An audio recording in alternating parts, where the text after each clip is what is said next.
এই মহেশটার বয়স 80+ হবে।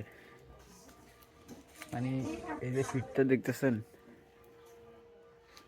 এটা সোজা হবে না কখনোই। মানে কাজ করতে করতে করতে করতে একটা অভ্যাস হয়ে গেছে, ঠিক আছে। যাক, যতবারে আমাকে দেখে ততবারে বলে খাওয়া দাওয়া হয়েছে, সেন্ড করছস।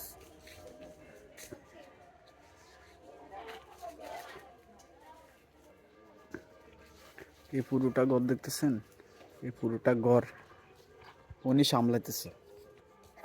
ওনার বৌমা বা ওনার ছেলের বউ ক্যান্সারে হয়ে মারা গেছে, যার কারণে উনি এখনও রান্না করতেছে। এই যে গরু দেখতেছেন ওনাদের, বিশেষ করবেন না, মানে মানে অদ্ভুত। বাড়িতে অনেক ফ্যামিলি আছে, 100টার প্লাস ফ্যামিলি আছে। তো আমি দেখতেছি উনি সর্বশ্রেষ্ঠ একটা মানুষ যে গরু 3টা রান্না করতেছে, আবার কি সব এভরিথিং সব কিছুই করতেছে, মানে এখনও স্ট্রং। তো এখনকার মানুষ এরকম নাই, আগের কালের মানুষগুলা এরকম, মানে বহুত স্ট্রং। যাক, বেঁচে থাকুক এটাই আশা করি।